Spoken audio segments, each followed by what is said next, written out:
എല്ലാവർക്കും news first മലയാളത്തിന്റെ പുതിയ വീഡിയോയിലേക്ക് സ്വാഗതം. ക്രിക്കറ്റ് ലോകത്തെ ഏറ്റവും പുതിയ വാർത്തകൾ ആദ്യമേ അറിയാൻ ഈ ചാനൽ മറക്കാതെ സബ്സ്ക്രൈബ് ചെയ്യുക. മുംബൈ ഇന്ത്യൻസിനോട് ദയനീയമായി തോറ്റ് IPLൽ നിന്ന് പുറത്തായതിന് പിന്നാലെ ഗില്ലിന്റെ ക്യാപ്റ്റൻസിക്കെതിരെ രൂക്ഷ വിമർശനവുമായി എത്തിയിരിക്കുകയാണ് ഗുജറാത്ത് ടൈറ്റൻസ് പരിശീലകൻ ആശിഷ് നെഹ്റ. തോൽവിയുടെ വേദനയിൽ നെഹ്റയുടെ കുട്ടികൾ കരയുന്ന ചിത്രങ്ങൾ സമൂഹമാധ്യമങ്ങളിൽ വൈറലായിരുന്നു. ഇതിനു പിന്നാലെ നെഹ്റ നടത്തിയ പ്രസ്താവനയിൽ ടീമിന്റെ പോരായ്മകളും ശുഭ്മാൻ ഗില്ലിന്റെ ക്യാപ്റ്റൻസിയും തുറന്നുകാട്ടി.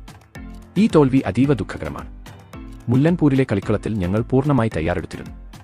ശുഭ്മാൻ ഗില്ലിന്റെ മോശം ക്യാപ്റ്റൻസി ഞങ്ങളെ നിരാശപ്പെടുത്തി. ഫീൽഡ് പ്ലേസ്മെന്റ് ശരിയായിരുന്നില്ല, ബൌളർമാരെ ശരിയായ സമയത്ത് ഉപയോഗിച്ചില്ല, നെഹ്റ തുറന്നടിച്ചു. അവസാന ഓവറിൽ ഹാർദിക് നേടിയ 22 റൺസ് ടീമിന്റെ തെറ്റായ തന്ത്രത്തിന്റെ ഫലമാണെന്നും അദ്ദേഹം ചൂണ്ടിക്കാട്ടി. രോഹിത് ശർമ്മയുടെ ബാറ്റിംഗിനെ പ്രശംസിച്ച നെഹ്റ പറഞ്ഞത് ഇങ്ങനെ ആയിരുന്നു: അദ്ദേഹത്തിന്റെ 81 റൺസ് പ്രകടനത്തെ തടയാൻ തങ്ങൾക്ക് കഴിഞ്ഞില്ലെന്ന് സമ്മതിച്ചു.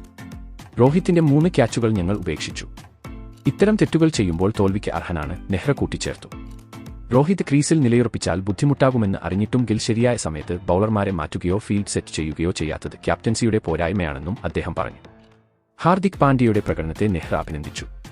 ഹാർദിക് അവസാന ഓവറിൽ നേടിയ 22 റൺസ് ഞങ്ങളെ ഒരുപാട് പിന്നോട്ട് വലിച്ചു. 228 റൺസ് പിന്തുടരുന്നത് ഞങ്ങൾക്ക് വളരെ വലിയ സ്കോറായിരുന്നു. ഹാർദിക് തന്റെ ക്യാപ്റ്റൻസിയിലൂടെയും ബാറ്റിംഗിലൂടെയും എത്രത്തോളം പ്രധാനമാണെന്ന് തെളിയിച്ചു. എന്നാൽ ശുഭ്മാൻ ഈ സമ്മർദ്ദം താങ്ങാനായില്ല, നെഹ്റ നിരീക്ഷിച്ചു. ടീം ബാറ്റ്സ്മാൻമാരെയും നെഹ്റ വിമർശിച്ചു. സായി സുദർശൻ മികച്ച ബാറ്റിംഗ് കാഴ്ചവെച്ചെങ്കിലും മറ്റ് ബാറ്റ്സ്മാൻമാർ പിന്തുണ നൽകിയില്ല. ക്യാപ്റ്റൻ എന്ന നിലയിൽ ശുഭ്മാൻ മുന്നിൽ നിന്ന് നയിക്കേണ്ടതായിരുന്നു, പക്ഷേ അദ്ദേഹം പരാജയപ്പെട്ടു, നെഹ്റ പറഞ്ഞു.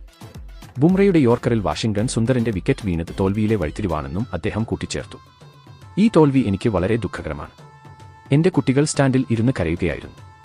ഞങ്ങൾ കഠിനാധ്വാനം ചെയ്തെങ്കിലും ശുഭ്മാന്റെ തെറ്റായ ക്യാപ്റ്റൻസിയും മോശം ഫീൽഡിംഗും ഞങ്ങളെ പുറത്താക്കി.